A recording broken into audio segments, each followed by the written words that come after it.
예수님의 평안을 전합니다. 오늘의 말씀은 열왕기하 12장입니다. 4절과 5절 말씀을 읽겠습니다. 요아스가 제사장들에게 이르되 여호와의 성전에 거룩하게 하여 드리는 모든 은, 곧 사람이 통용하는 은이나 각 사람의 몸값으로 드리는 은이나 자원하여 여호와의 성전에 드리는 모든 은을 제사장들이 각각 아는 자에게서 받아들여 성전의 어느 곳이든지 파손된 것을 보거든 그것으로 수리하라. 요아스는 아달랴의 반역을 피해 6년 동안 성전에 숨어 지내다가 7년째에 왕으로 등극했습니다. 요아스 왕이 남긴 업적 중에 가장 기억에 남을 만한 일은 성전 보수라 할 수 있습니다. 요아스는 어떻게 성전을 보수할 마음을 갖게 되었을까요? 성전에서 어린 시절을 보냈기 때문입니다. 어린 요아스에게 성전은 답답한 새장 같은 곳이었을 겁니다.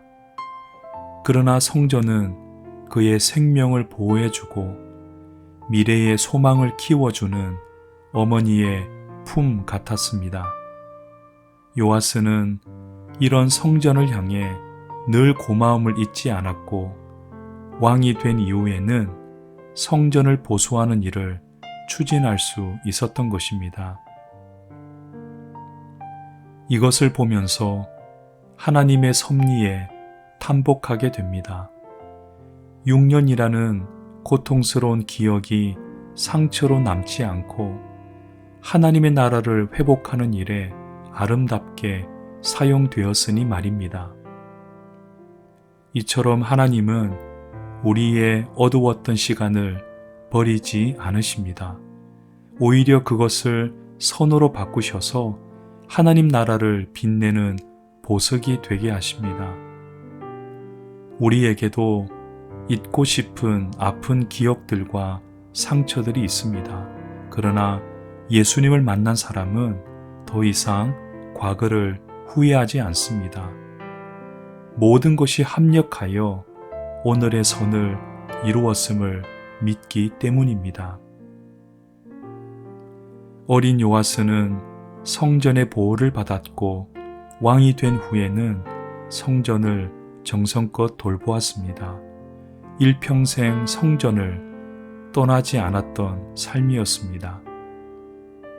이렇게 성전을 중심으로 사는 사람은 쉽게 망하지 않습니다. 사단이 제 아무리 공격해도 무너지지 않습니다.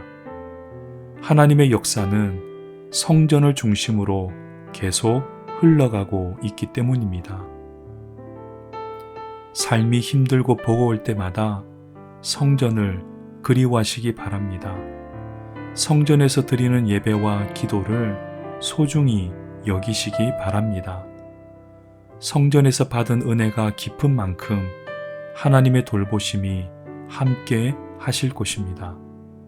혹여나 성전 중심의 신앙이 무너졌다면 빨리 보수하시기 바랍니다.